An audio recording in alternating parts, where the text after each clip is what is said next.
Hello everyone, welcome back to the How series. We are beginning session 2 of this workshop, Programming and Optimization for Intel Architecture. Today we will talk about everything Xeon Phi, how to deal with a coprocessor, how to use the high bandwidth memory in bootable versions of Xeon Phi, and how to take advantage of the OmniPath interconnect. Remember that this course has a web page, so if you have joined us recently and have not discovered it yet, please pay attention here. You can download my slides, download code of all the exercises, get video recordings, and also participate in the chat. Chat is where you can ask questions during the presentation, so it is live if you're watching this at a scheduled time slot. Feel free to type as I speak. We will handle these questions online. If you have more extended questions, please post them on the forums, and here is the link for the forums. Again, it is clickable if you download the PDF version of the slides. This is a hands-on workshop. I will be demonstrating everything that I teach live on the Colfax cluster, and you also have access to it if you have not received an invitation yet. Please email us. Just reply to any of the email communication that you received from us. Usually the invitation comes out within an hour of registration for the How series. And sometimes it goes into spam folder for some people, so check there first. In the cluster, you have queue-based access to multiple platforms, multiple compute nodes with Intel Xeon processors. They are also equipped with the Xeon Phi in the coprocessor form factor. And there's also a few bootable Xeon Phi processors in the same cluster. You can use it during the presentations or offline for any educational purposes you can think of. That said, we can move on to the technical part of today's presentation.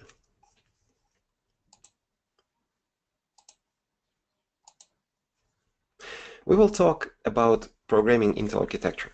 I promised that we will study modern code, and modern code is a set of practices that allows you to design a single code for all existing platforms and for upcoming generations of platforms.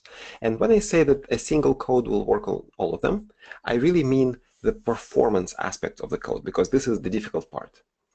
Today we are going to talk about the differences that you need to work around.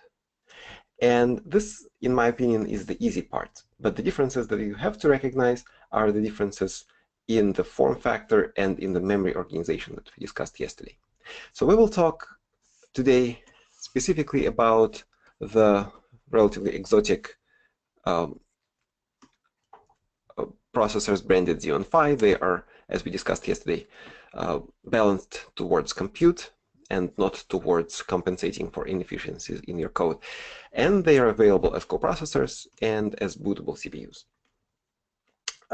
It may be a little confusing also in the context of having the first and the second generation of processors, and I'm trying to explain this in this diagram.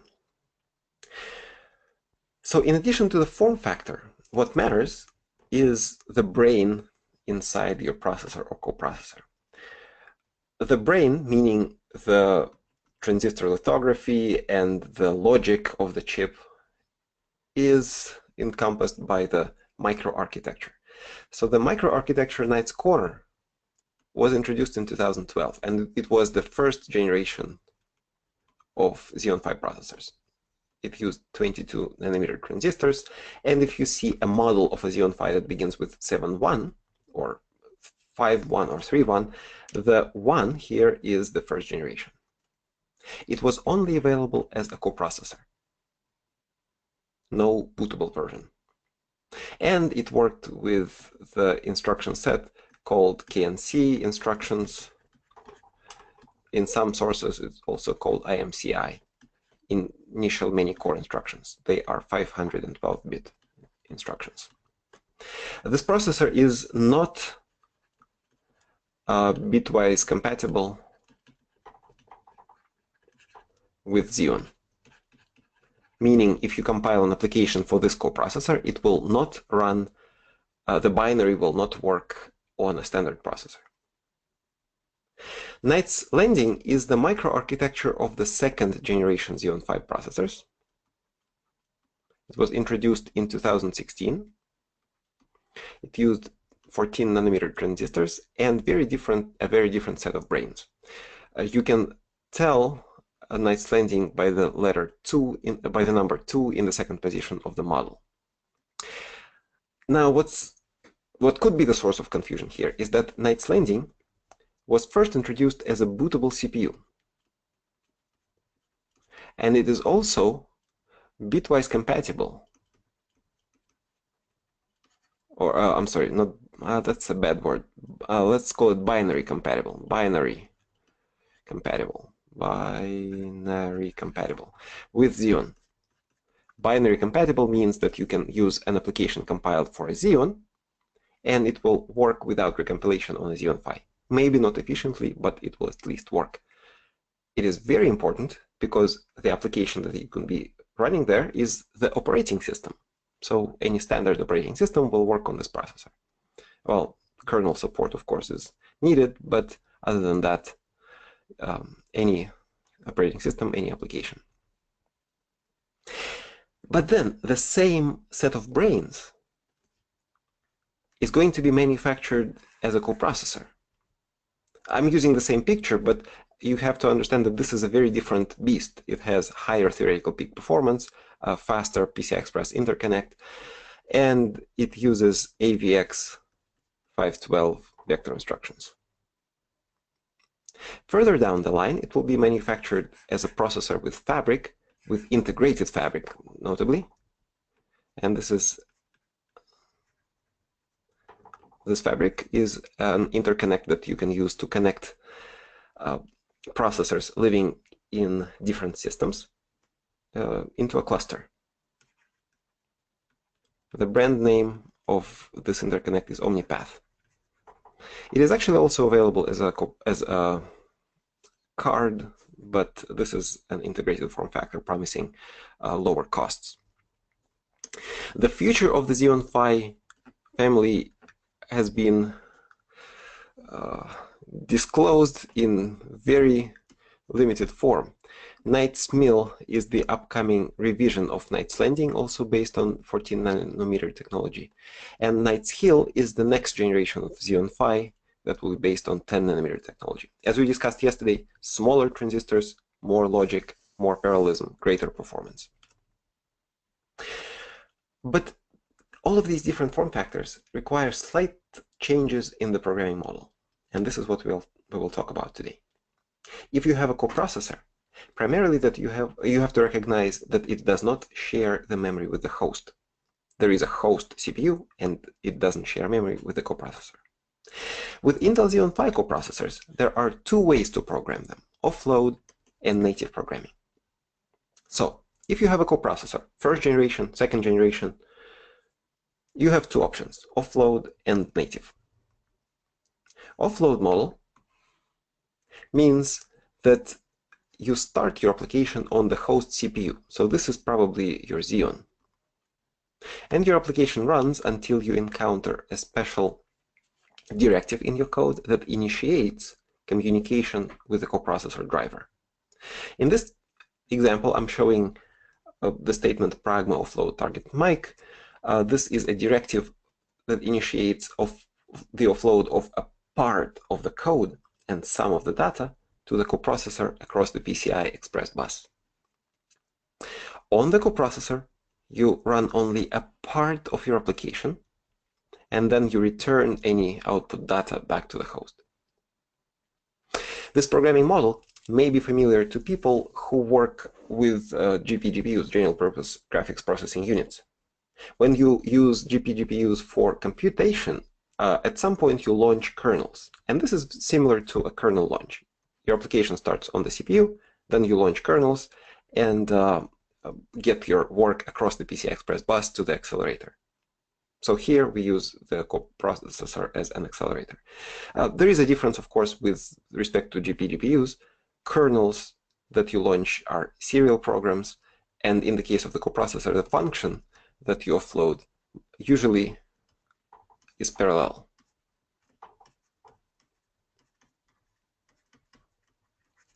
Across threads. However, unlike GPGPUs, Xeon Phi support a different approach called native programming. Native programming allows you to run the application without the involvement of the host. Well, the host, of course, is physically there. It is used to boot the operating system, to start up and power the coprocessor, but the application runs entirely in the operating system of the coprocessor. This is not possible with GPUs. You cannot start main on a GPU. And it is, as you can see, a very powerful paradigm. If you already have an application that runs on a standard CPU, you just have to recompile it. And it will run out of box on the coprocessor. Maybe not efficiently, but at least you can start incremental optimization. It is also useful if you already know how to parallelize using MPI across a cluster.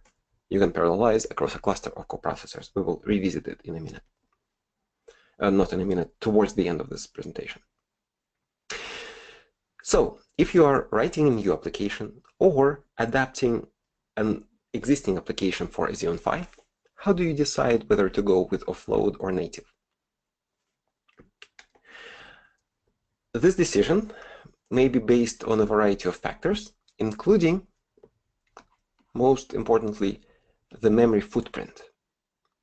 If your application or your MPI process requires less than 16 gigabytes of memory, then it is possible to use offload.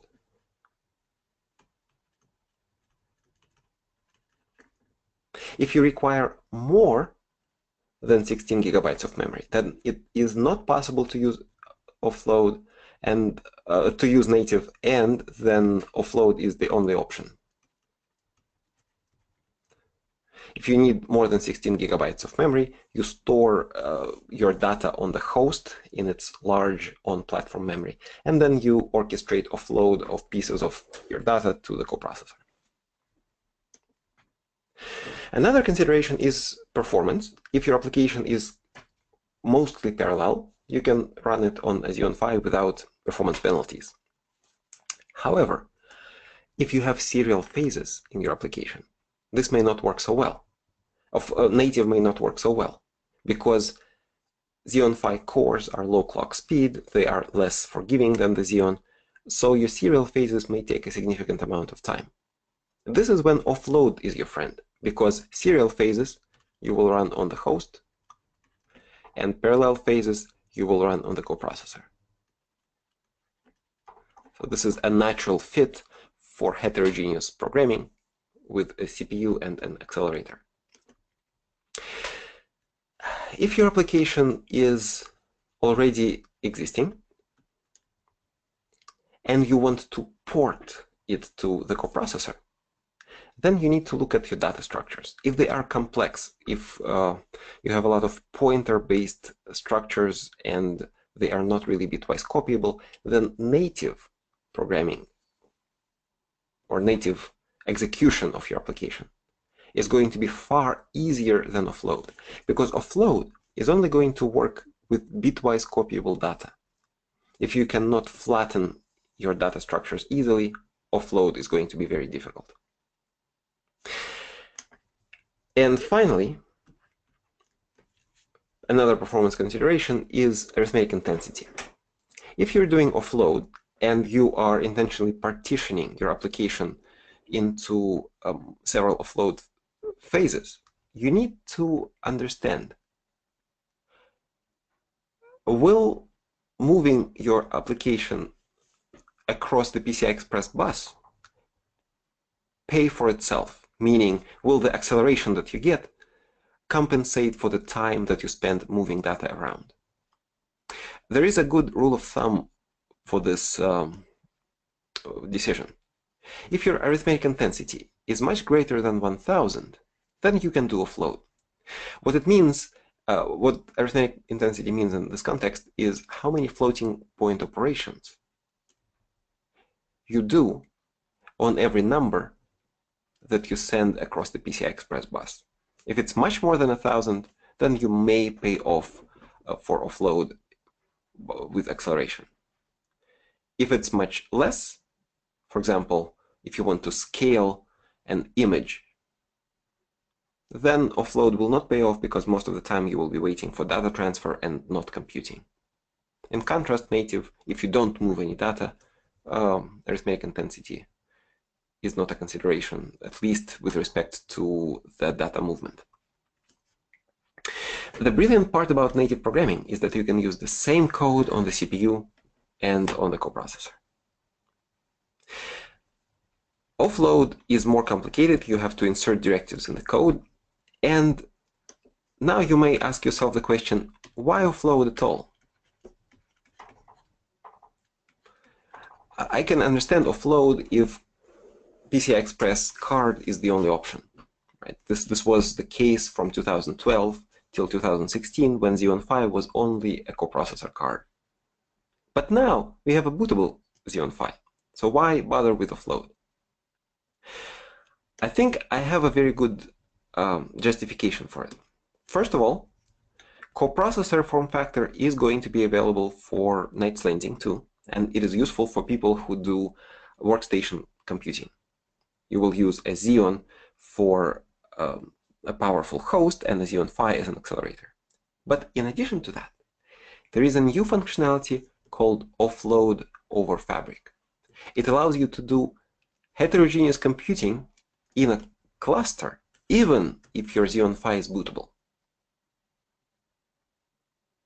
So once again, no coprocessor, all bootable CPUs, but you do offload. What does that mean? It means that you will have a physical machine, physical compute node, powered by a Xeon. And maybe it has a lot of memory that you need for your application, and it is connected to a high-performance network using an omnipath interconnect. On that network, you have one or multiple Xeon Phi processors. They are bootable,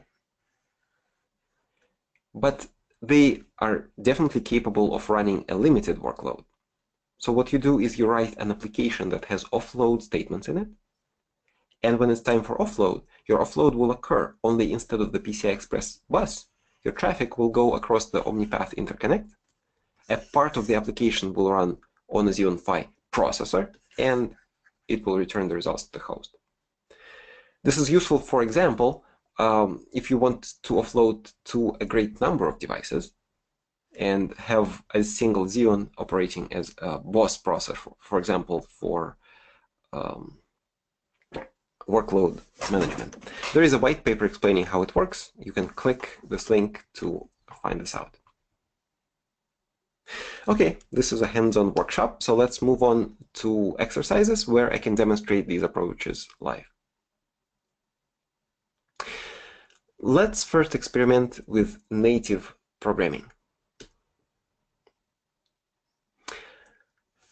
I will actually, I will show the slide, but I will also demonstrate this procedure on the Colfax cluster. Remember, yesterday, we used this command. If you haven't done that, do it now. Git clone and then the link to the repository. And this checked out this directory. This is a set of exercises that we will use in this presentation. So let me go there.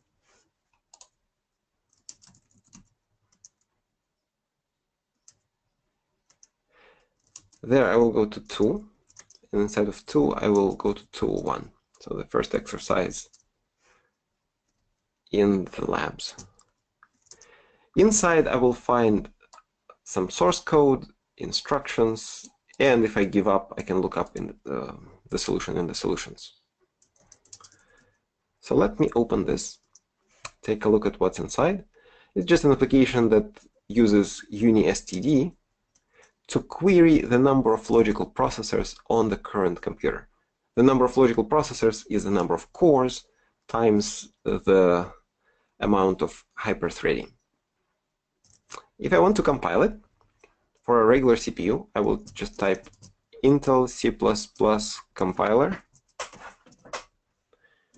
output file name hello, and source code hello.cc. If I run it, on the login node I see hello world, I have 8 logical processors. So how do I get this application into an Intel Xeon Phi coprocessor?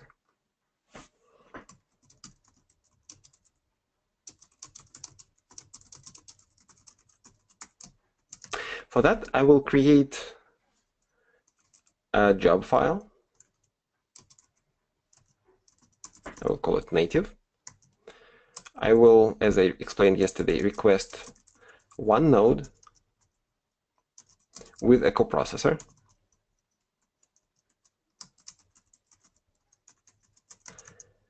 I will change my directory to this magic string, pbs.org dir. This is simply changing the directory to the directory that I have in which I'm working right now. And I will run hello. So what is that going to do?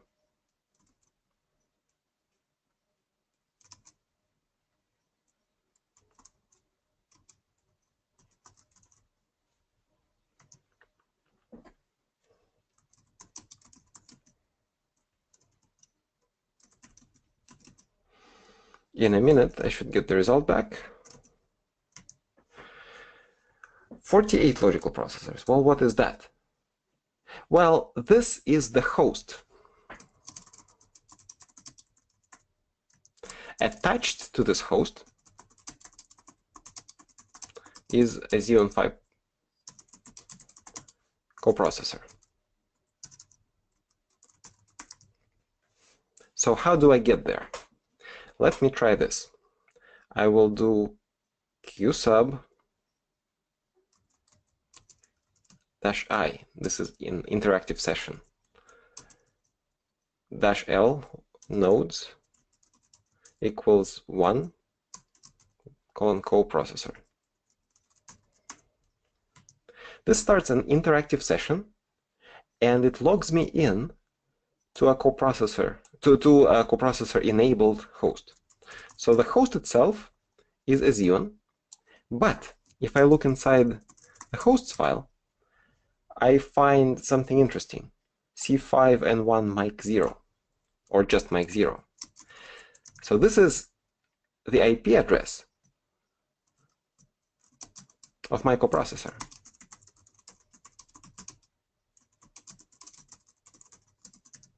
And I can actually use this to log in.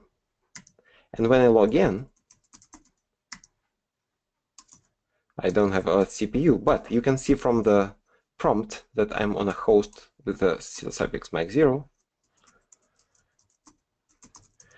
And proc CPU info lists 244 cores, logical CPUs, excuse me,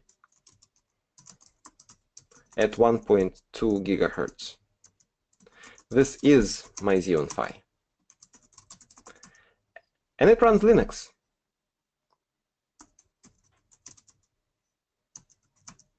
See, this is a Linux kernel. And it has an operating system, a file system, with all the usual Linux stuff. So I basically can use it as a regular CPU. The only catch is the home directory is not the home directory of my it does not contain any files. Okay, so a Xeon Phi coprocessor is like a computer inside of a computer. And this is what I will do. I will edit my native program. I will copy using SCP. You are familiar with that if you've used Linux for any amount of time. I will copy the executable to host mic 0. Then I will use SSH to log in to mic 0.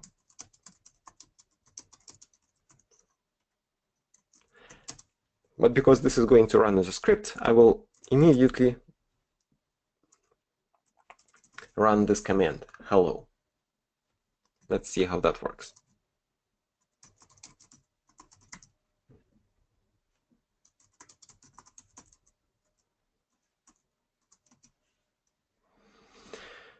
In a minute I should get the result. But there's nothing. Why is there nothing in the result? I hope that the error stream will give me something. Yes, and this is the problem. Hello cannot execute the binary file. So what we see is we are actually trying to execute the binary on the Xeon Phi coprocessor. See? We are copying the executable to mic 0, logging into mic 0, and launching the executable.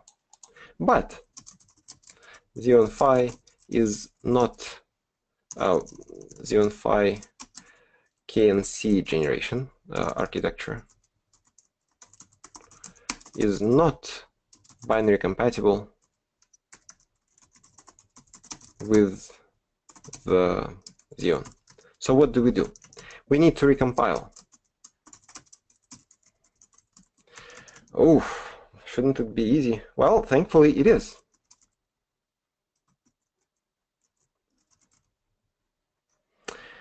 See, this is the compilation command that we used to compile for the host.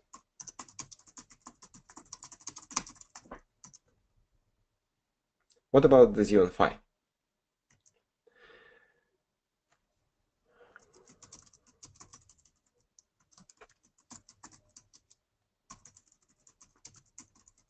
That's it.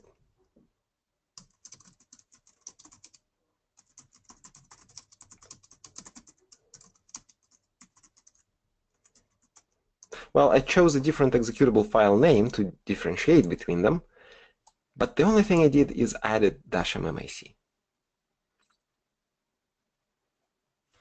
As you can see, the resulting executables are different. They actually have different sizes. The Xeon executable is 23 kilobytes in size, the Xeon Phi executable is 12. But if I use the Xeon Phi executable, it will just work.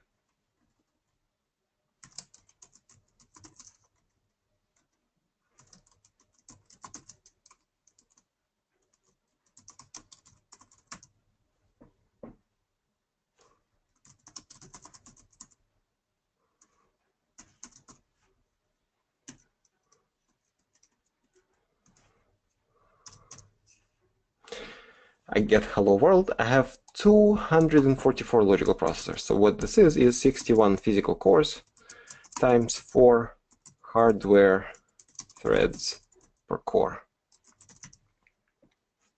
In summary, the last 5 minutes we spent learning a single command line argument.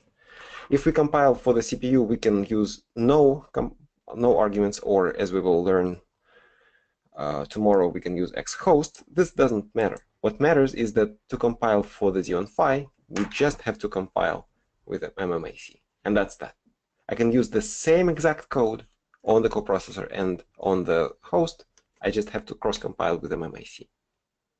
Well, after that, I have to recognize that, well, in our configuration at least, the home directory is not shared with the Xeon Phi, so I copy the executable to Xeon Phi, log into Xeon Phi, and run the executable there. That's all I have to do. The copy part may not be necessary if we use NFS sharing. This is possible. We have papers explaining how to do that. The logging in part would not be necessary if we used MPI to scale the application across the cluster. This approach with MMIC works for simple applications. It also works for more complex projects. And this is for Knight's Corner. For Knight's Landing coprocessors, you will use XMyKVX512. If you have any dependencies, of course, you will need to worry about this. And let's see how it works with a project that knows nothing about Xeon Phi. I use wget to download the source tarball, the source archive of the GNU Multiple Precision library. This is an open source tool. It comes with AutoTools configuration. And usually I just need to run configure and make to build this library. But if I wanted to build this library to use on a Xeon Phi coprocessor first generation, I just use CC-ICC to make it use the Intel compiler and cflags MMIC. To prevent configure from panicking when it cannot run a compiled executable, I use xhost x86-64 to request cross-compilation. And this is all that you need for most applications. If your application has any assembly or any code that will not compile for Xeon Phi for other reasons, that could be the end of the story. Thankfully, if you use a good application in which developers thought of this possibility and enabled a flag to pre-process away assembly, then you can use it, and this way you can compile GMP for the Xeon Phi architecture. In fact, in the latest versions of the software stack for Xeon Phi, GMP comes built in. So hopefully this was easy enough, and now you know how to run something on a Xeon Phi coprocessor using native programming. The usual question here is, does it work with GCC? The answer is GCC, the GNU compiler collection, will not produce good code. Well, it will not produce any code for Knight's Corner, the first generation of Xeon Phi. But it will work for Knight's Landing, starting from GCC version 4.9. So if you have an older first generation coprocessor, you have to use the Intel compiler. With the second generation, and hopefully forwards, you can use GCC. Okay, so we studied the first method of running something on a Xeon Phi, specifically native programming. Now let's learn the other approach and talk about offload. When we talk about offload, we are really referring to the programming model in which, sorry for flipping the slides, we're referring to the programming model in which main starts on the host, but then using certain directives, you move some code and some functions to the coprocessor and return the result. This is offload in general. And currently, there are multiple APIs for offload. One of the APIs is explicit offload, or language extensions for offload Leo. There is an alternative API, which is built into the multithreading framework OpenMP, starting from version 4.0. And finally, there is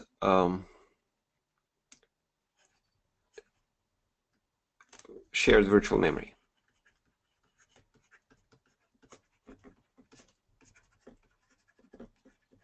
These are all offload APIs. In the backend, they communicate with the coprocessor driver to move data across the PCI Express bus, but you program in different ways. We will study explicit offload, which is Intel's proprietary syntax. It uses the same backend as the standard OpenMP 4.0, and the syntax is actually very similar. Which one to use is up to you. As of today, to the best of my knowledge, Intel's API is slightly more flexible because it allows data persistence outside of lexical scope. This is a Hello World application with the explicit offload model. Basically, Hello World. And at some point, well, this Hello World is from the host, but at some point, your application will encounter the directive that in C and C++ looks like this pragma offload target mic. There is a similar directive in Fortran. This directive has a scope. There's an opening and closing curly parentheses, and there is some code between these parentheses. This directive is telling the compiler to implement communication with the driver.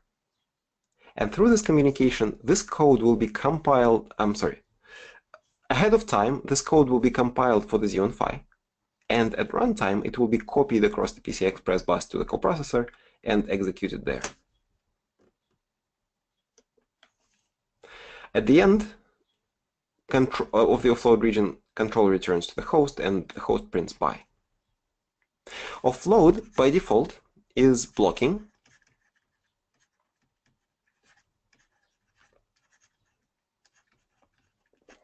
It means that execution on the host stops, and the host waits for offload to finish before resuming control. If you are offloading from multiple threads, then offload will only block the offloading thread and not other threads. So you can do concurrent offloads from multiple threads to multiple devices. For detailed syntax, you can look up the compiler reference, and I will also show you the essential additional clauses that you can use in this pragma in the next few slides. When you compile and run an offload application, you don't use MMIC.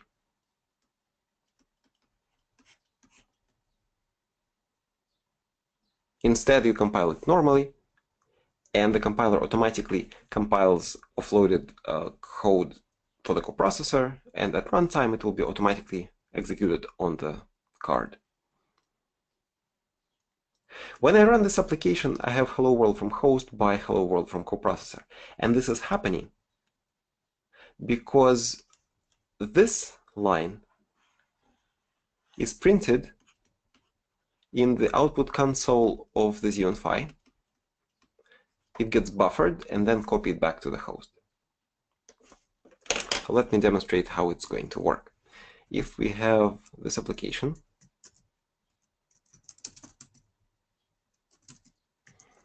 we can include a couple more lines.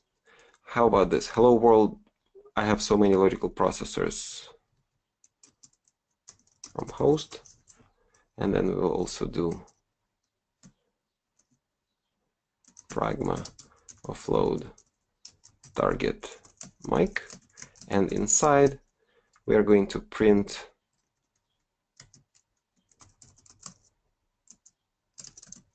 hello world from coprocessor. I like to do flush of the standard output stream, because sometimes if you don't do that and the application terminates, you may lose the buffer.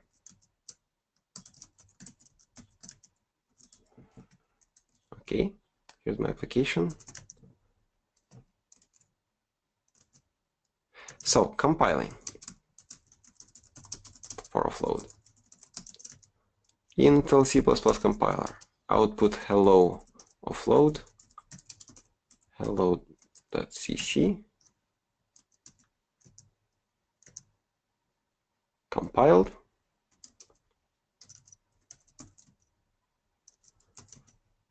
If I try to run it on the login node, I will get an error, cannot offload to Mike because this device is not available, so I have to go through the queue. I can do it like this.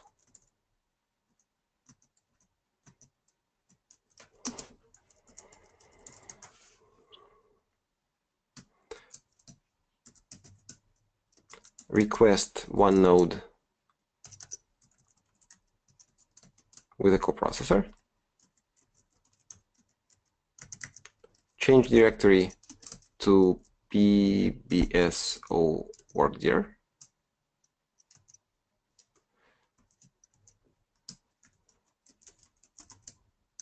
And run hello offload. I remember to add some empty lines at the end.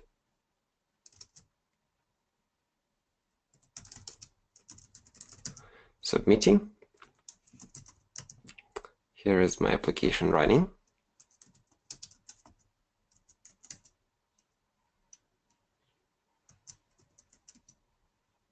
And here is the result.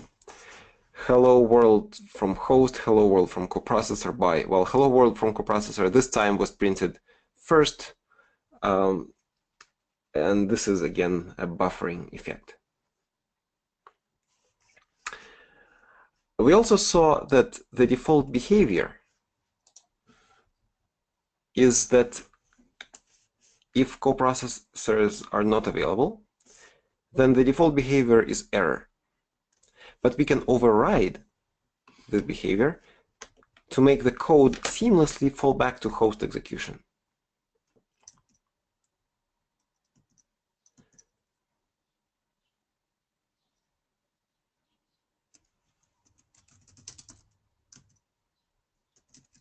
All I have to do is this.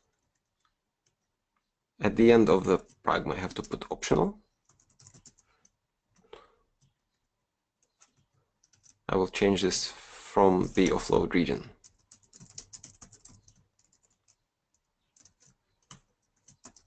I will recompile it, and I will run it on the login node, which does not have a coprocessor.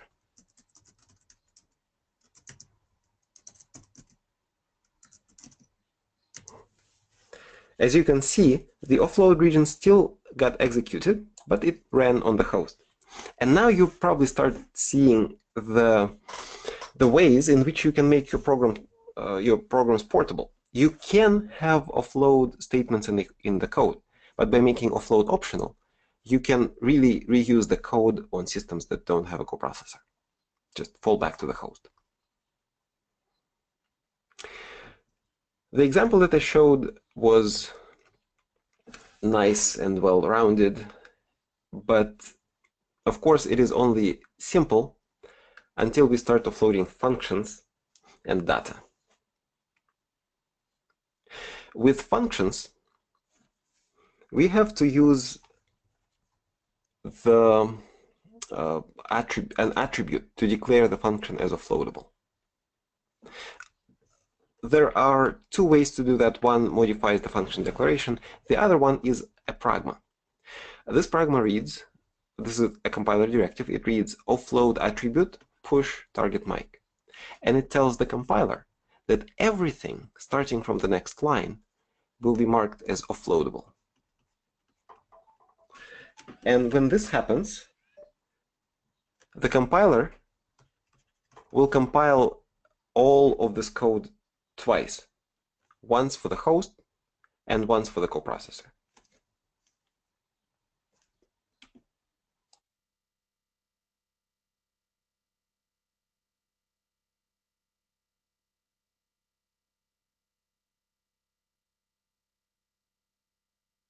At the end of the offload region, at this region, I put pragma offload attribute pop, and this pragma ends that special region.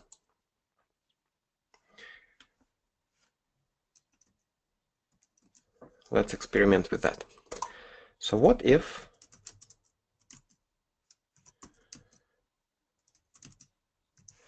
I wanted to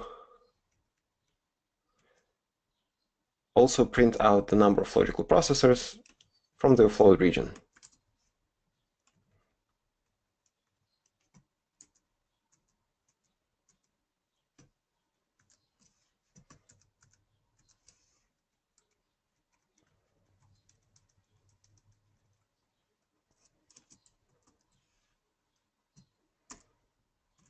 like this.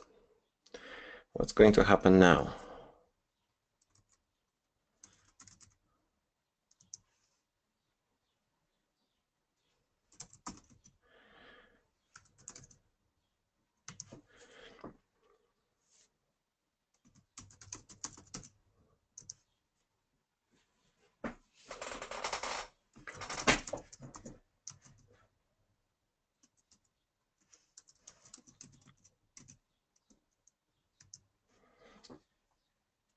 Oh, this actually seemed to work. So with UniSTD and with standard libraries, good news is that the compiler automatically recognizes that the functions in these libraries may be offloadable. So this works out of box. I don't have to do anything special. But if I had a user function or a function from a library, that wouldn't have been so easy.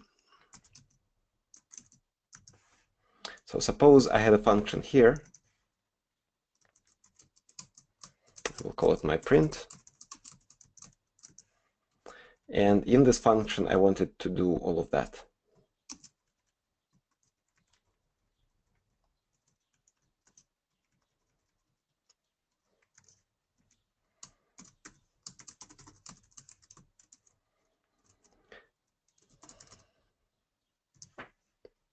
This does not compile. The compiler says that the function myPrint is called in the offload region, but it must have been declared with the compatible target attribute. What I have here is a function call. It comes from an offload region, but because this function was compiled at the top of the file already, the compiler says, well, too late. I didn't see in the signature of this function that it could have been run from a Xeon Phi, so I don't have binary code for it.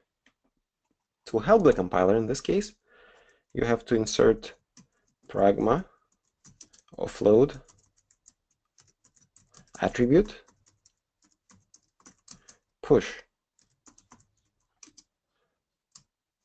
And here you insert target mic. At the end of this region, you can have more than one function here. At the end of this region, you mark with pragma offload attribute pop. So now, when the compiler sees this function, it will know that it has to be compiled twice.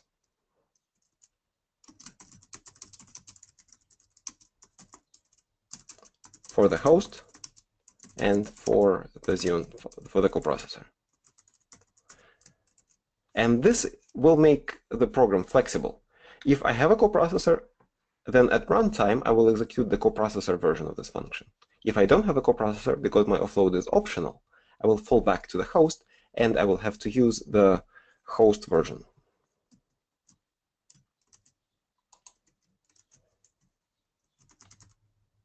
Recompile.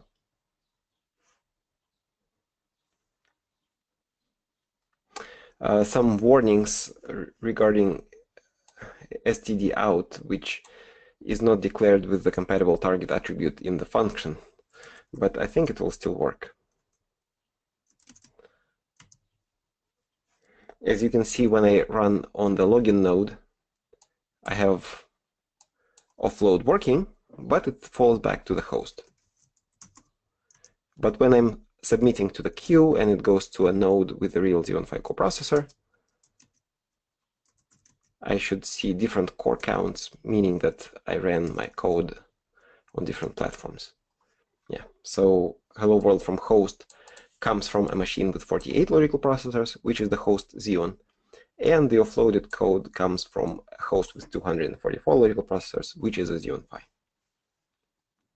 So this is how you offload functions. How do you offload scalars and arrays? In some cases, you don't have to do anything. For example, in this function, I'm declaring on the host a scalar. I'm also declaring an array of known size, which is local to the function. If I write code like this, where I offload the initialization of this array, I will be using n on the Xeon Phi, and I will be using data on the Xeon Phi. this code will work, and it will work correctly out of box. I don't have to do anything. But this is only because behind the scenes, at the beginning of the offload, the compiler will implement a copying of n and data to the coprocessor.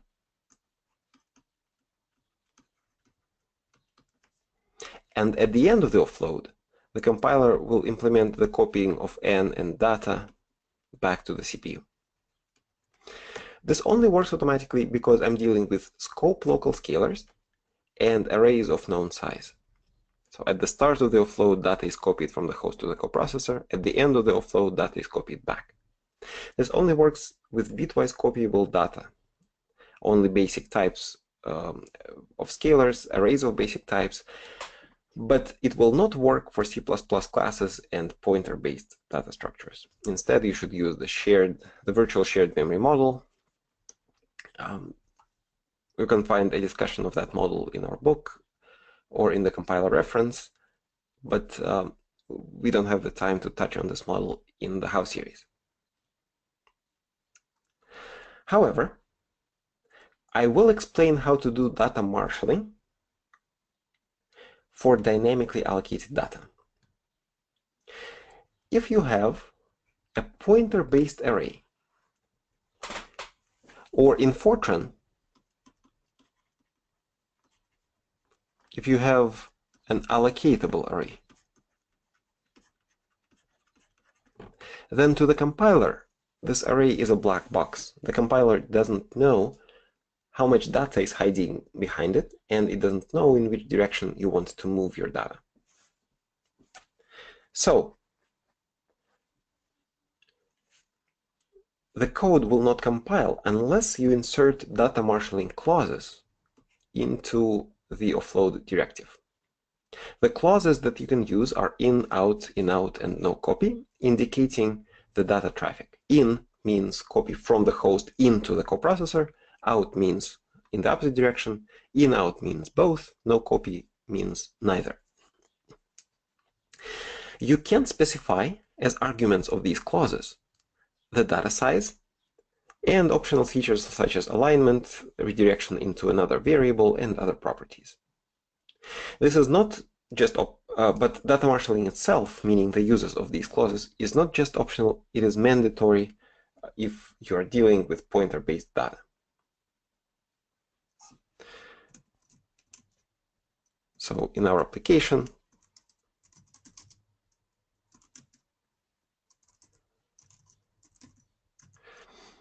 if we wanted to send, for example, this global variable, let's not make it global, let's make it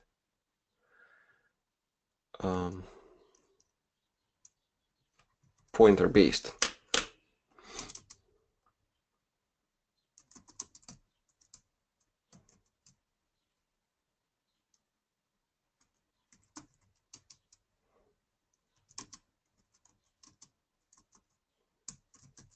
So this is an array. Well, let's make it C style.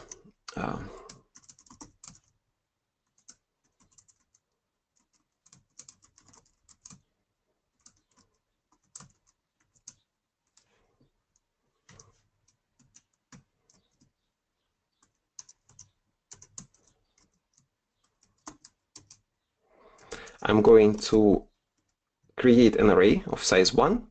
I'm going to put into this array the number of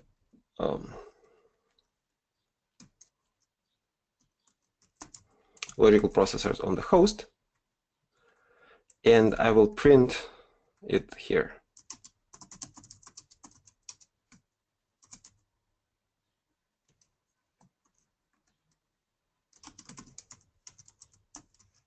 So I'm now passing an argument which is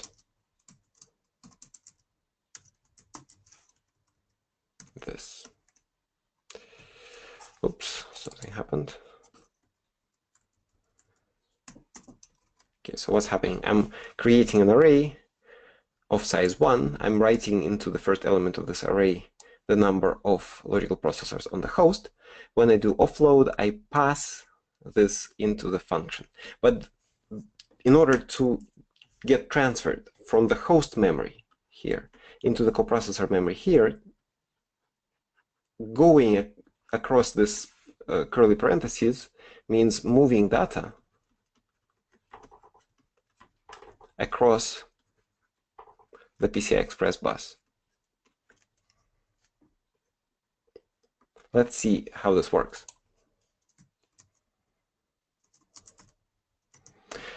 When I try to compile, I get an error. Well, that's a different story.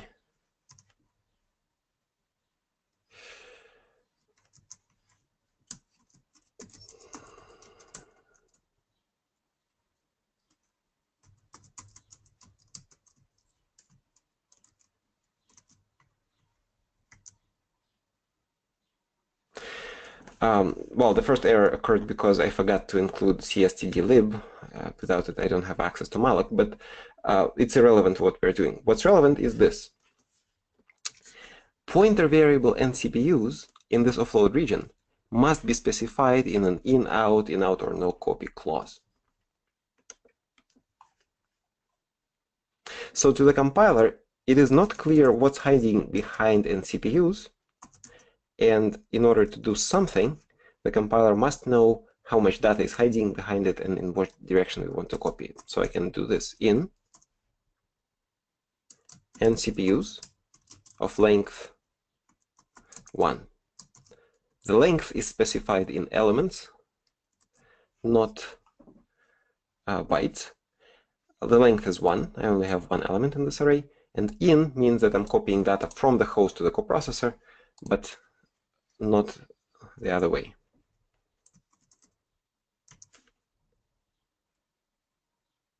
Okay, now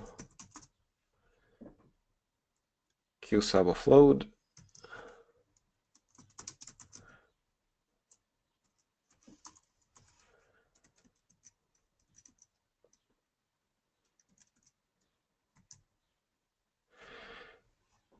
Seems to have worked. From the offload region, I have 244 logical processors there, so I'm running on the Xeon Phi, and the host has 48. This 48 was generated on the host, and then it was sent across the PCI Express bus to my application.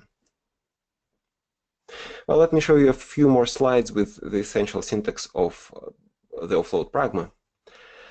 I've already mentioned optional. This is a clause that makes offload optional, as in when you don't have a Xeon Phi, you still run the code, but on the host. And I also want to talk about memory allocation control. When you do multiple offloads, which you probably do in a realistic calculation, sometimes you will reuse data or reuse memory buffers on the Xeon Phi. By default, when you do offload, every data structure used on the coprocessor, every data structure copied to the coprocessor will need a buffer. And this buffer is allocated before offload and deallocated after offload. So you lose the memory allocated and you also lose the data. If you want to tweak this behavior and retain the memory buffer or retain the data in it, you can use specifiers alloc if and free if. For example, here I copy array P into the coprocessor of length n. Alloc if 1 means yes, I do want to allocate this buffer. Free if 0 means no, I do not want to deallocate this buffer. If I used alloc if 0, it would mean that I do not want to allocate a buffer. Instead, I want to reuse a buffer from the previous offload.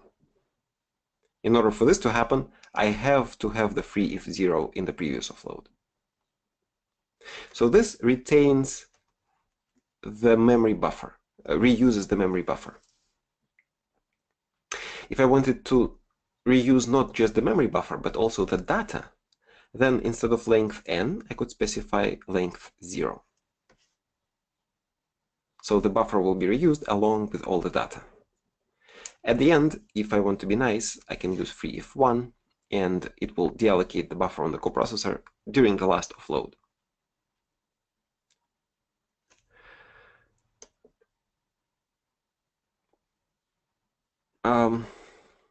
Why bother with this? Well, obviously, data copying has a finite speed. The first generation of Xeon Phi supports PCI Express Gen 2. It gives you a practical memory bandwidth of around 7 gigabytes per second. But this is actually not as much trouble as creating the buffers themselves, because effectively the bandwidth is between a half and 2 gigabytes per second when you just allocate the buffer. So it's even slower than data copying. This has to do with the fact that memory allocation on the heap is a serial operation, and Xeon Phi has a huge number of cores with low clock speed, which slows things down.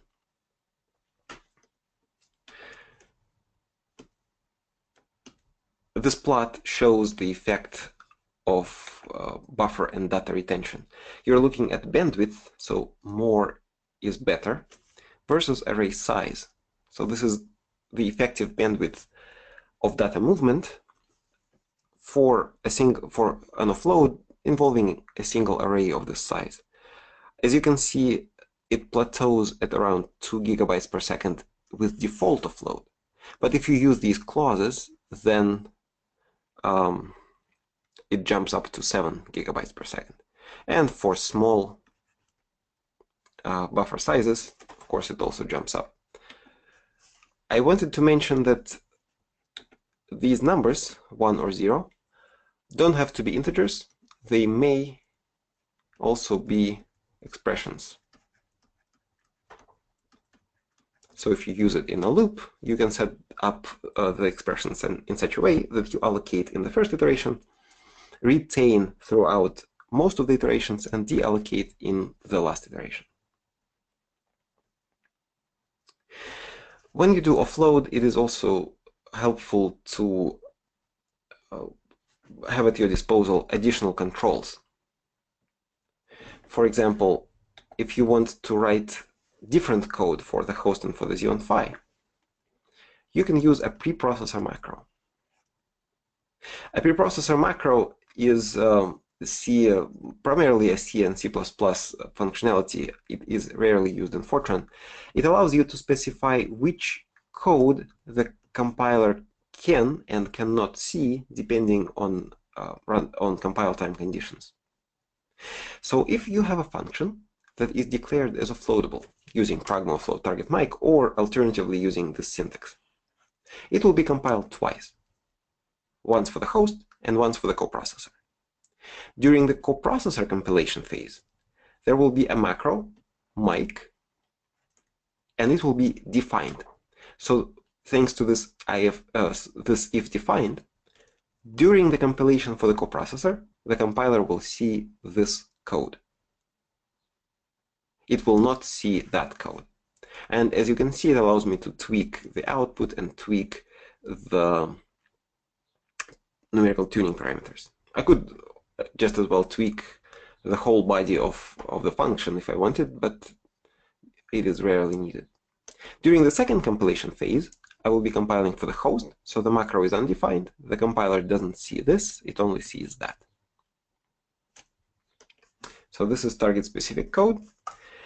It helps you to understand where the code is running. And another functionality that I wanted to show here is offload diagnostics.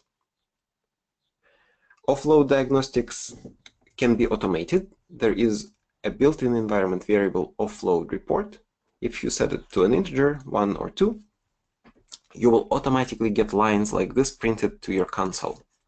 They read offload from such and such file, such and such line, took so many seconds, moved that much data, and this is done for every offload region. Useful to understand what's happening with your data.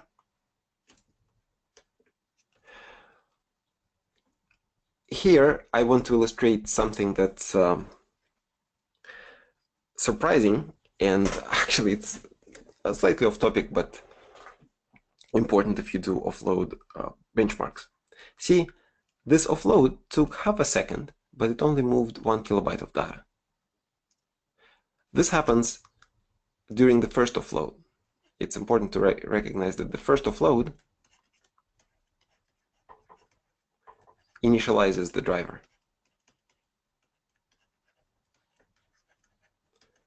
So it has an overhead roughly half a second. And if you are benchmarking small kernels on the Xeon Phi, then the overhead of the first offload may mess with your benchmarks. Sometimes people do a benchmark that takes 1 millisecond, and then they see the overhead equal to half a second, and they say, oh, why is it so slow? Well, that's because the first offload initializes the driver. If you're interested in sustained performance, you have to do multiple offloads and discard the first one or two. With offload, the final control is environment variable forwarding. When you offload, by default, all host environment variables are forwarded to the coprocessor. It may be good, sometimes it is not desirable. For example, it is not desirable if you want the same variable, for example, controlling the number of threads, to have different values on the host and on Xeon Phi. In this case, you can define a special variable mic and prefix. Whatever you set this variable to will become a special prefix, such that all variables beginning with this prefix will be treated specially. They will be copied to the Xeon Phi, but the prefix will be dropped. So the result of these three settings is that on the host I have 48 threads, on the Xeon Phi I have 240 threads. We will experiment with it a little more in a minute, but before we take a break, I wanted to show you these couple of slides. As I mentioned earlier, we have three APIs for offload at this point in time. Language extensions for offload. This is what I demonstrated, Pragma offload target mic. Another API is offload in OpenMP, and there's also virtual shared memory. I will not go into the details of the OpenMP 4.0 offload, but I want to show you a couple of slides so that you can recognize it when you see it in the wild. In this API, instead of Pragma offload target mic, you use Pragma OMP target. It is actually a part of the OpenMP standard, which we will discuss in session 4. It was originally designed as a portable solution, meaning that it should also target GPUs. This is, of course, up to the implementations of the OpenMP. But I'm told that with Intel compilers, the backend of this offload API is the same as when you use Pragma offload. This is an example syntax Pragma OMP target, and inside you do some data processing, possibly using multiple threads. So this is what it looks like. We have the second hour of this presentation ahead of us, and for that I plan to do two things. I will quickly demonstrate an exercise that runs a computational workload on a Xeon Phi coprocessor, and I will briefly talk about using high bandwidth memory in bootable Xeon Phi coprocessors. So for now, let's declare a 5-minute break. More exercises and more information coming up. Don't change the channel.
Okay, looks like a good time to resume.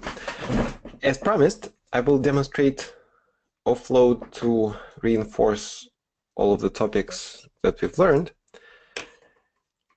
in an application related to computing. Well, this is a toy application, but nevertheless, it will be very useful, and we will do it quickly.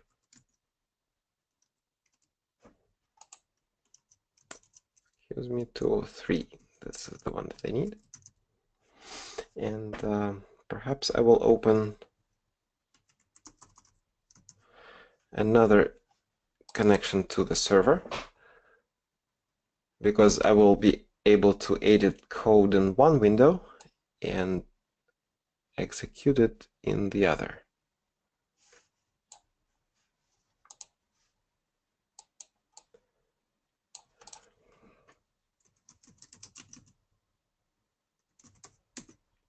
This code performs something like matrix vector multiplication. As you can see, it declares A and then B and C, and then it performs a computation like this, computing C equal to AB, where Ci is equal to the sum over J of Aij Bj. With the little twist that it is done several times. For every iteration, I have a new vector B, and I'm actually I'm accumulating the vector C here.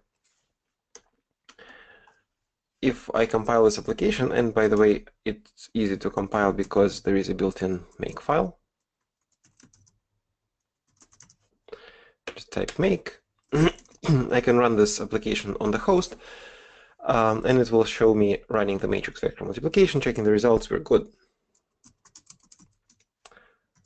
You can see how makefile is organized, and you can also see that in the makefile there is a target to execute this job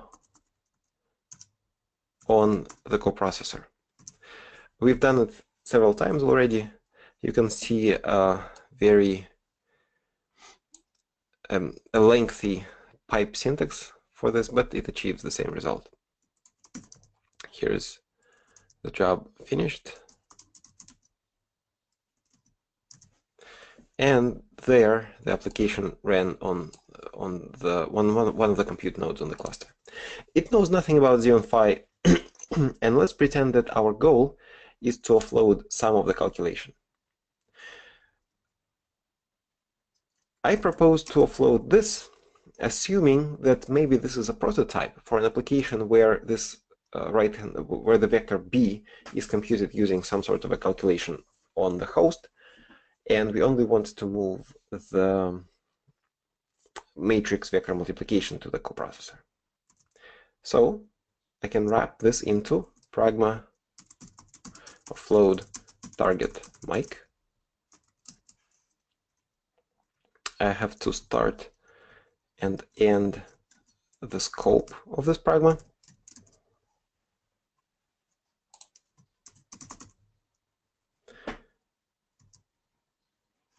But unfortunately, the code doesn't compile. It doesn't compile, indicating that the variable a must be specified in a clause. So what's happening here is the compiler knows how to deal with moving m and n to the coprocessor. It even knows how to move c and b, which are actually arrays. But it doesn't know what to do with a because it is a pointer-based array. C and b are arrays of known size. So in what direction do we want to move a? We are using it, but we are not changing it. And we don't need it changed on the host. So it is enough to just send a in. If I do that, the code still will not compile because here the compiler wants a length modifier. The length of a is n times m elements.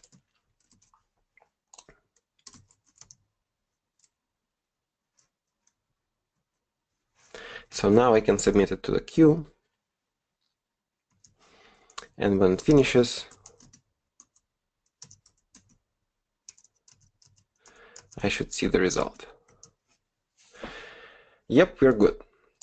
Well, from the execution time, it took 3 seconds. I can kind of tell that it ran on the Xeon Phi. But I can't be 100% sure. So I will use the preprocessor macro to tweak the output. If this code is compiled for the Xeon Phi, then I will print running the calculation on the coprocessor. Otherwise, I will print running on the host.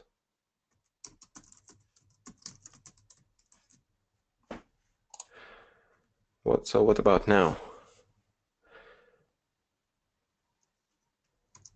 I submit it to the cluster for execution. When it's done, the result file will be 9726.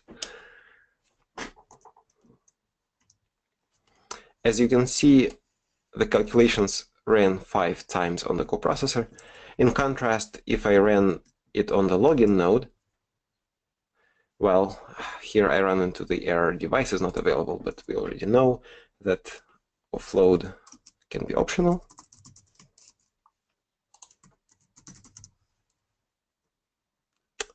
Didn't have to submit to the queue, just had to recompile. But anyway, now I run on the login node and it runs on the host, because the login node doesn't have a coprocessor attached to it. Okay, so we did this much. How about making it pretty? And all of this code we are going to move into a function.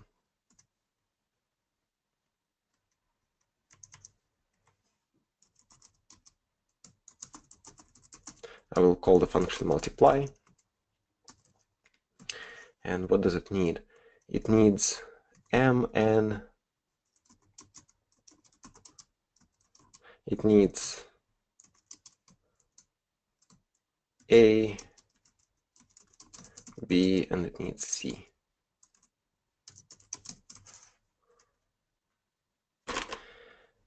So when we call this function, we will have to do multiply m, n, a, b, and c.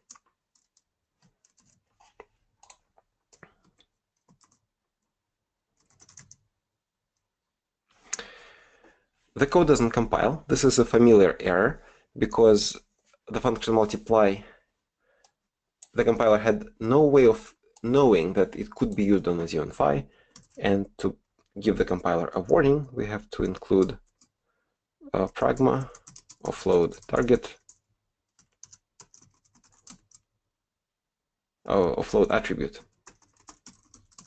push target mic, and at the end, offload attribute pop.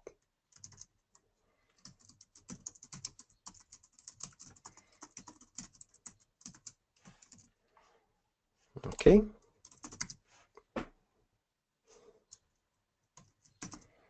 Submitting to the queue, and it should run just as well. This time, let's modify the execution command so that we see where offload happens and how long it takes. So I will edit the makefile, and in the makefile,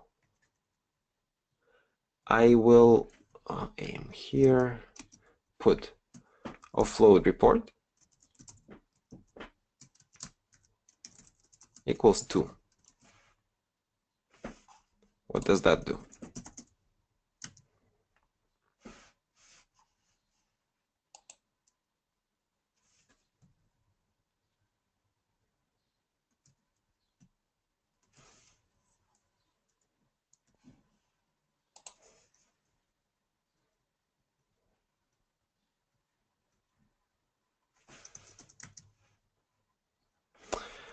So the results are good, but automatically the compiler generated all of these lines.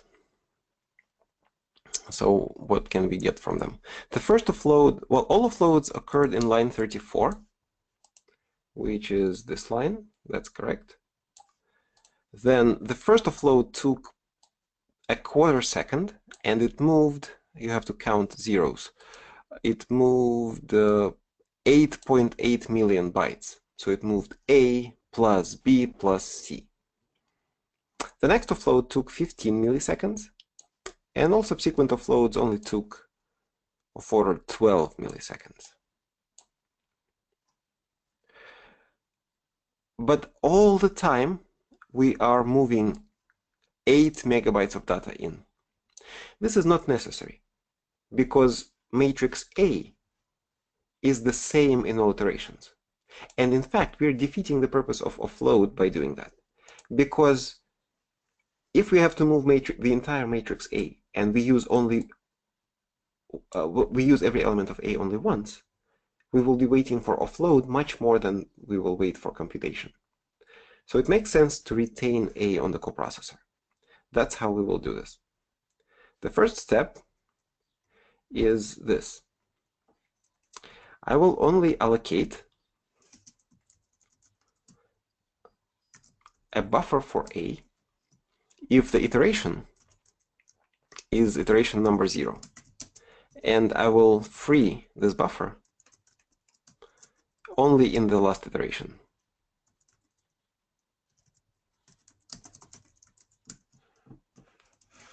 Well, you can see that the directive becomes long, so let me show you how to make line breaks. I will put a line break here by putting the backslash, nothing after it, and then enter. And I can...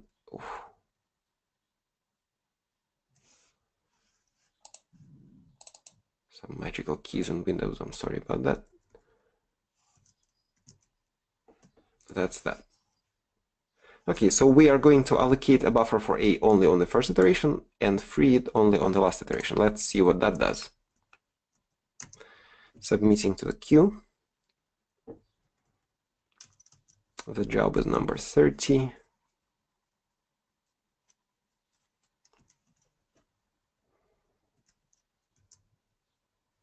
Well, that's a big deal. Remember, the previous run,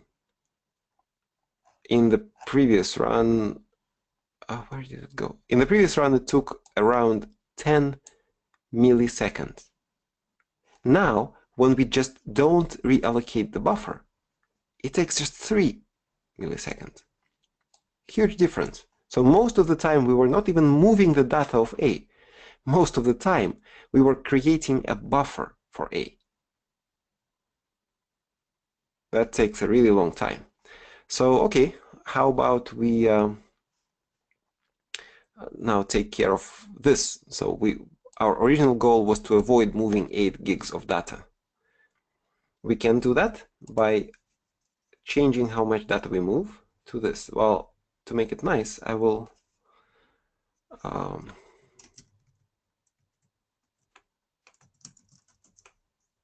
change it to a size, and I will compute a size like this. If iteration is 0, a size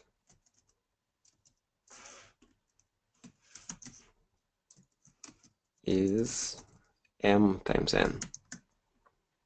Otherwise, a size is 0. So in the first iteration, we will copy everything. In all subsequent iterations, we will copy nothing for A. So we will reuse the data.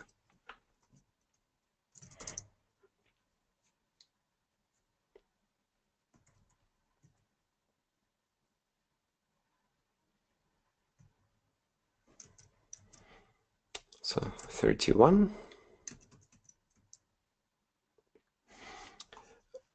This did what we were trying to do. You can see that in the first iteration, we're copying 8.8 million bytes. But in all subsequent iterations, we're only copying 0.8 million bytes.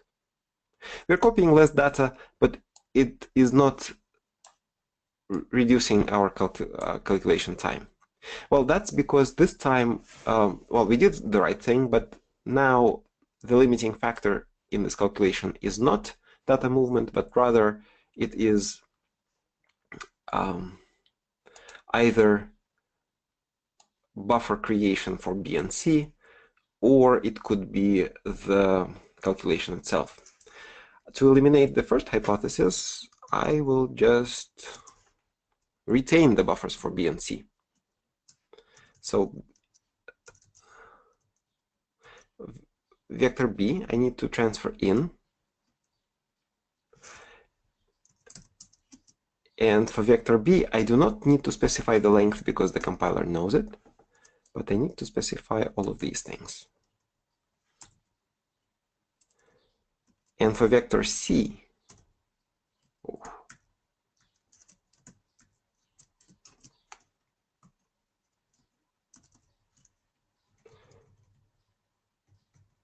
let's see what that does. Before I submit to the queue, let me run it locally.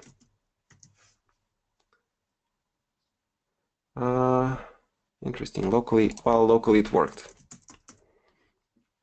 Actually, this is an even better demonstration than I was planning. Locally it worked. Now let's run it on the Xeon Phi.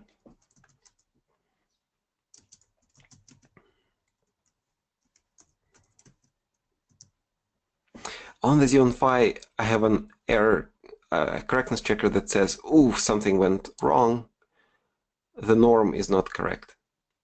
Well, you can see that it could be tricky to maintain portability of your applications, but in this case, the problem is that we are not actually doing the right thing. There's a bug, and the bug is in vector C. Remember that inside of the multiplication function, we're not just multiplying, we are accumulating across all of the iterations. Across all of the offloads, we are accumulating in C. And because this is the case, I actually need to transfer the resulting C out of the coprocessor. So in-out is the correct direction for C. A rerun.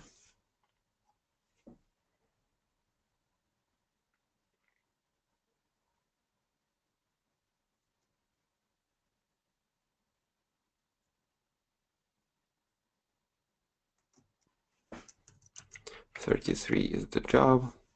Yes, now results are correct. Still no acceleration. Well, we did what we could with data movement, and now it's time to pay attention to what we are offloading. As I mentioned earlier, the biggest difference with respect to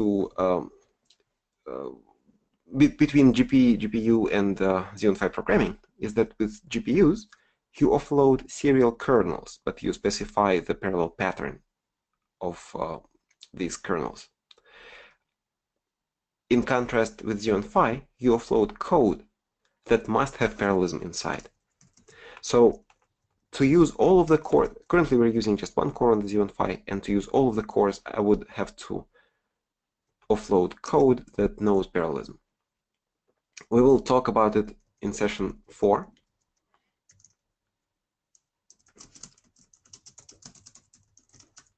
But for now,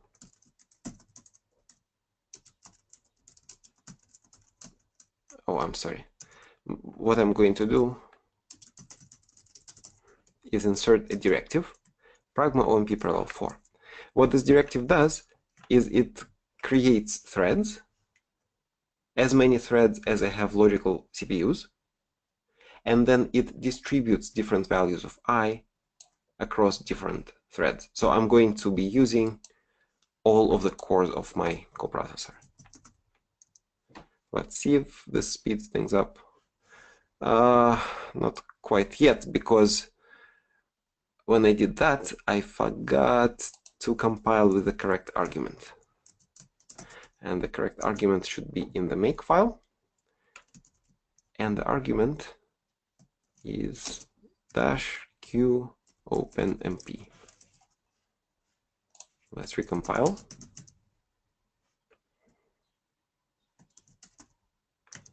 Rerun. And see if we can beat the 3 milliseconds.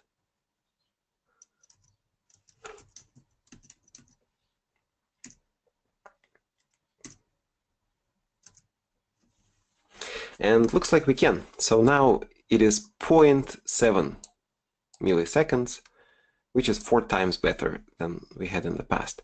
It may not be better than on the CPU because this is a relatively small problem, but for some model parameters, for example, for a greater value of m, because m is only 10, for a greater value of m, we could use more threads. Here we're using just 10 threads.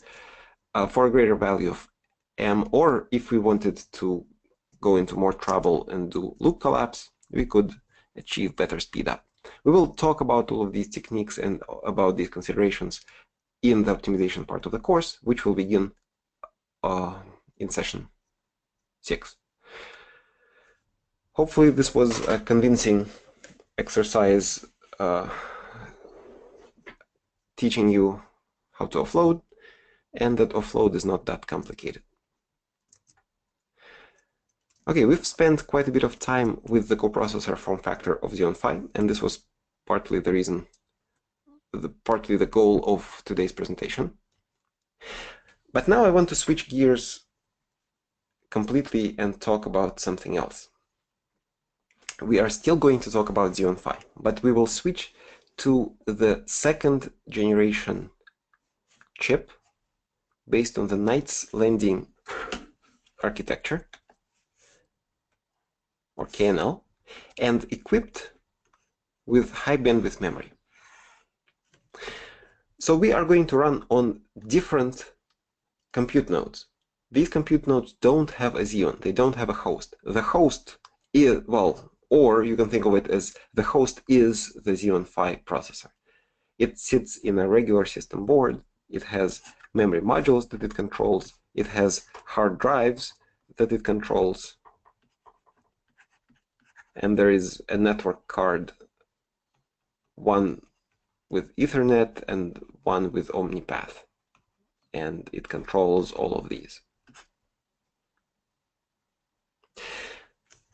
The memory that it controls, this memory, is the on-platform memory. It is based on the DDR4 technology, so there's memory modules. I can add them, I can remove them, and I can install up to 384 gigabytes of RAM if I use 64 gig modules. In a configuration with less memory, I can actually maximize bandwidth and achieve of order 100 gigabytes per second. As I mentioned yesterday, there is a different kind of memory on Xeon Phi, and this is on package memory. So that memory is not in regular modules, but it is in special MCDRAM modules which live on the chip. I cannot add or remove them. I have to live with what I have, and I have exactly 16 gigabytes of them. They provide tremendous memory bandwidth, but don't treat it as fast memory. Don't treat it as last level cache, because it is much larger and much slower in terms of latency. Okay, so that's the system. And I mentioned yesterday that I have the options of running it in flat, cache, or hybrid mode. In flat mode, my system will look like this. I will have what's called a NUMA node, number 0, containing the CPU and the on-platform memory, and another NUMA node, 1, containing no CPUs and addressable MCDRAM. So I will have 96 plus 16 gigabytes of memory. In cache mode, the situation is very different. I will not see the MCDRAM. It will be hiding. It's not visible to the operating system. It's hiding between my CPUs and DDR4, and I have only one NUMA node. And in hybrid mode, I can split MCDRAM into two parts. One part will be a cache. The other part will be flat. We don't have access to this configuration in the cluster, but you do have some nodes in flat mode and some nodes in cache mode. And you can actually choose which node your application or your calculation goes to. When you're on the node, you can query what your memory configuration looks like by running the command numactl-h. In flat mode, it shows two nodes, node 0 with all the CPUs and 96 gigs of RAM, the other node with no CPUs and 16 gigs of RAM. And if you want to, you can put your entire application in this node. To do that, you do numactl membind 1. 1 is this this NUMA node, and then your executable. So let me show you how this looks, what this looks like on the cluster. So I'm going to go here.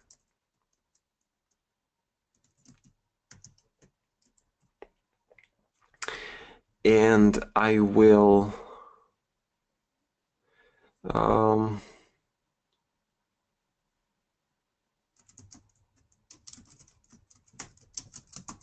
echo numactl-h. How about this? Yes, numactl-h, pipe q sub l nodes 1, node with a nice landing processor in cache memory mode. And I will call it KNL cache. And then I will submit another job. I will call it KNL flat. And it will go to a nice landing processor with the flat memory topology. So in the cache topology, I see one node with all of the CPUs and 96 gigs of memory. In flat topology, I see two nodes. Node 0 contains all of the CPUs and 96 gigs of memory. Node 1 contains no CPUs and 16 gigs of memory. So here is how I could take advantage of this memory without changing anything in my code. Well, for example, here I have the hello world application, right? It runs. If I wanted to run it in regular memory, I would do this.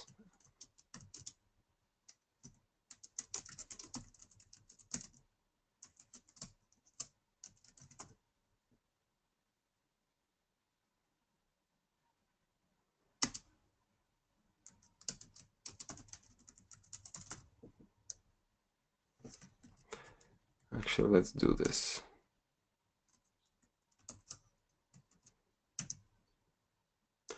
And then another one.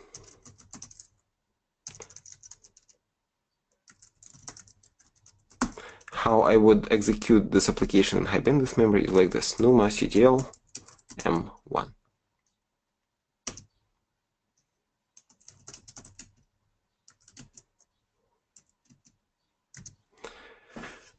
So in regular memory it runs, and in high bandwidth memory it runs, and of course this application produces the same exact output.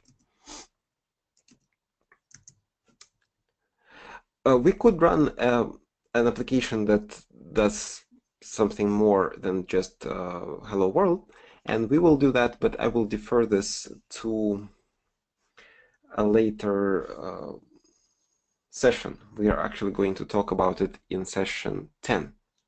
But this is a good preview of what's coming up. And what I showed is a simple method. It is in some way similar to using native programming for Knight's Corner. You put the entire application into the 16 gigabytes and your application lives entirely on the chip. If you wanted to use more than 16 gigs of RAM, then that approach doesn't work, and instead you have to selectively put some memory buffers into the high bandwidth memory, and then organize your memory traffic in such a way that you reuse them. This, in some way, is similar to Offload. There is a library called memkind and a simplified interface to this library called HBW-malloc that gives you a special allocator, HBW-malloc.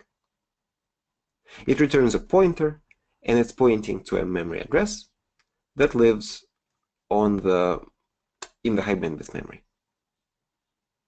There is a similar syntax for aligned allocation, HBW POSIX memalign.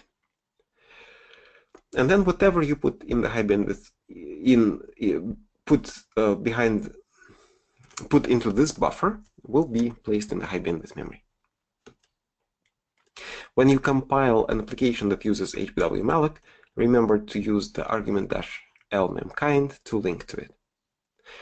There's documentation for the memkind library on GitHub, and you can also learn more in one of our publications on the Colfax Research website. I can quickly demonstrate the compilation, even though we will not see any performance difference, but it will be easy enough. And I will also demonstrate how to diagnose what's happening to your memory.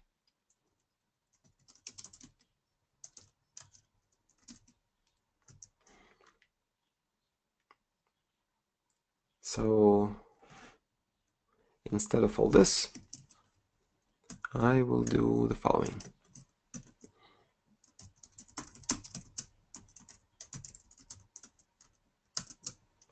I will call it DDR4.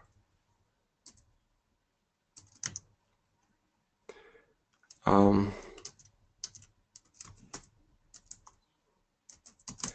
will include a cstdlib.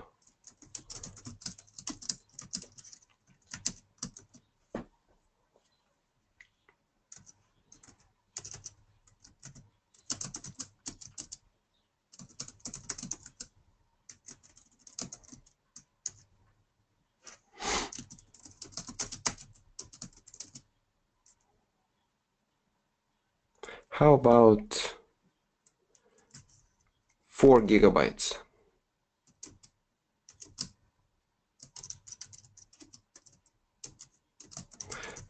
Int may be too small, so let's do long. I will allocate 4 gigabytes of memory, and then I will set up a loop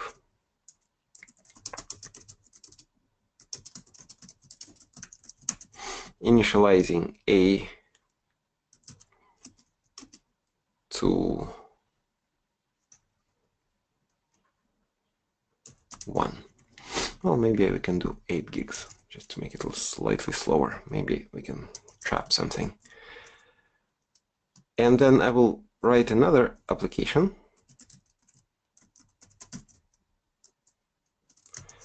In this case, I will include also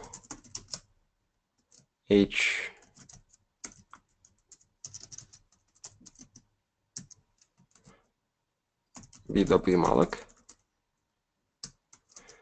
And instead of malloc, I will use HBWMalloc. To compile these applications, I will do ddr4.cc. If I try to do the same with the MCDRAM application, I will run into a problem. Well, one problem is that I forgot that H.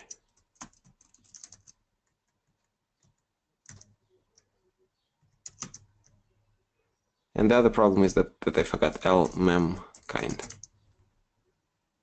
Okay, so now if I do this q sub interactive session to one node flat memory topology KNL,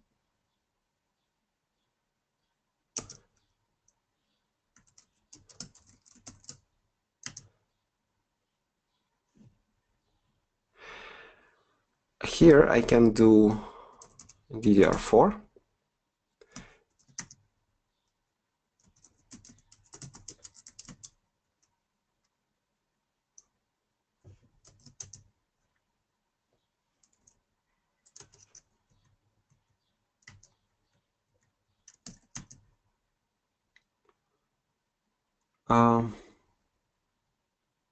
Wait, is it flat topology? Yes, it is.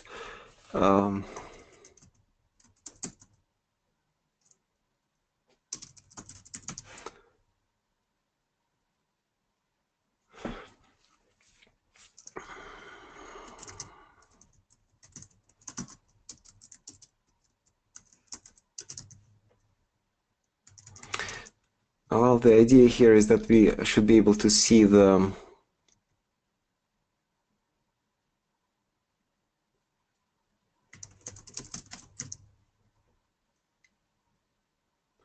well, I guess I'm not too fast. Let's try that.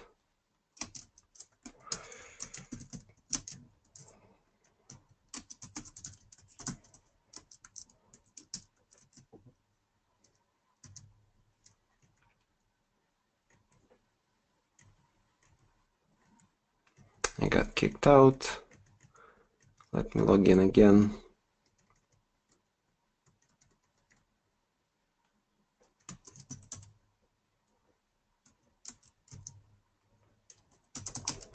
Interactive session. One node with flat memory topology. Working in the working directory.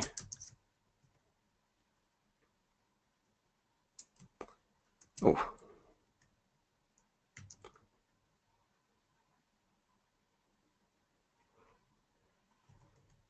And now that.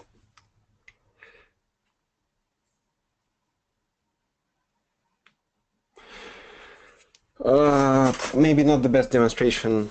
Let's see how we do that.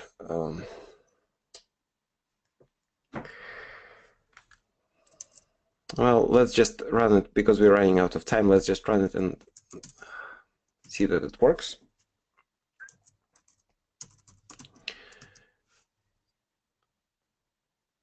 This runs a little longer, so let's try that.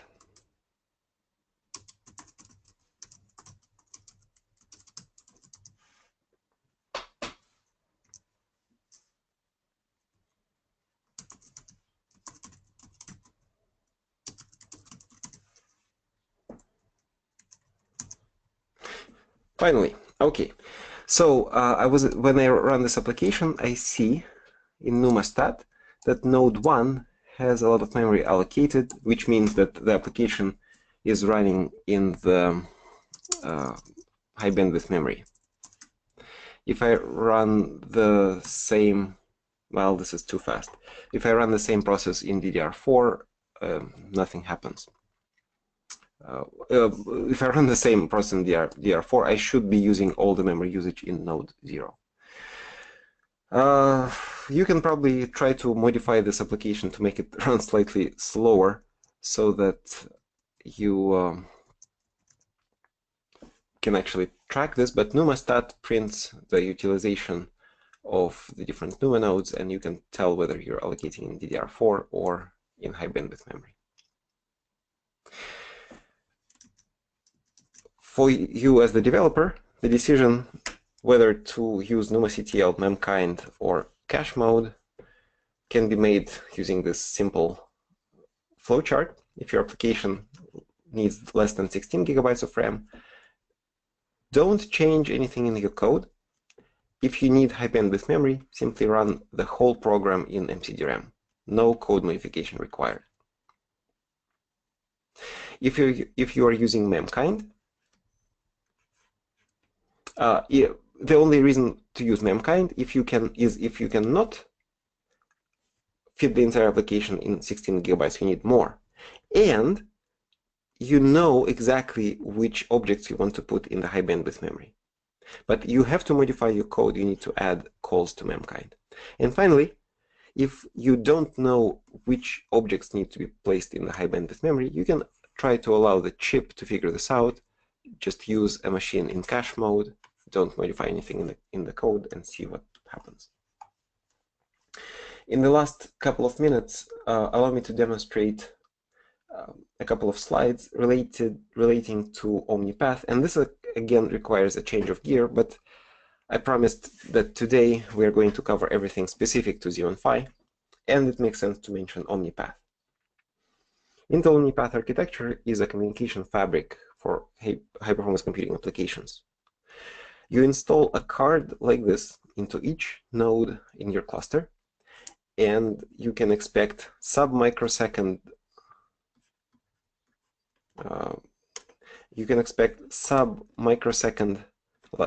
latencies of communication with small messages and 100 gigabit per second bandwidth of large messages between these compute nodes. In the case of Xeon Phi, OmniPath has an interesting turn. Instead of a card, you are able to buy a Xeon Phi processor with an integrated OmniPath interconnect. The benefits, according to Intel here, is lower power and lower cost. I have a slide. The data here are actually obtained with alpha version of hardware and pre-alpha and alpha level software. But at that point, we saw microsecond latencies and 100 gigabit per second connections. We will talk more about this, and I will actually show a more recent slide in session 5. With OmniPath and Xeon Phi, when you have coprocessors, you have two options of clustering. One option of clustering is if you have compute nodes with Xeon Phi coprocessors, is you can distribute your application between the hosts and then use offload to get to the coprocessors.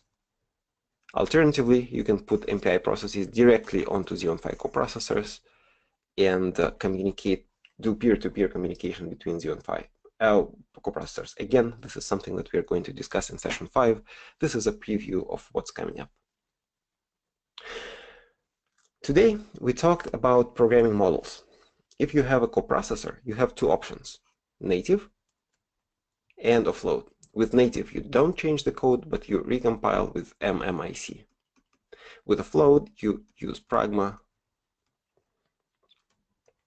offload, and indicate clauses for data movement. If your Xeon Phi is not a coprocessor, but a CPU, a bootable chip, then you have high bandwidth memory. And again, two options for using it, cache mode or flat mode. This is a boot time decision. For flat mode, you have two options. One using NUMA-CTL. It puts the entire application into the high bandwidth memory, and it is somewhat similar to the native programming of coprocessors. Flat mode is somewhat similar to using offload programming, and this uses the library memkind. I mentioned OmniPath. We will talk more about it in session 5 when we discuss MPI. OmniPath is a high-performance communication fabric. The interesting part with regards to OmniPath in the context of Xeon Phi is that there is a form factor of Xeon Phi that has OmniPath integrated. What we covered today concludes the session on how to run something on a Xeon Phi processor or coprocessor. Starting tomorrow, our discussion will become generic, and we will talk about expressing data parallelism without restricting ourselves to Xeon Phi or Xeon processors or Intel Core or even non-Intel processors. What we're going to talk about is generic enough to apply to all of these architectures. And this is the first step into parallelism available into today's processors, the kind of parallelism for which you as the programmer are responsible. We are going to talk about potentially getting 16 times more performance out of your application with the help of code vectorization. Feel free to post questions in the chat on the forum, and I will see everyone again tomorrow. Have a great rest of the day. Goodbye.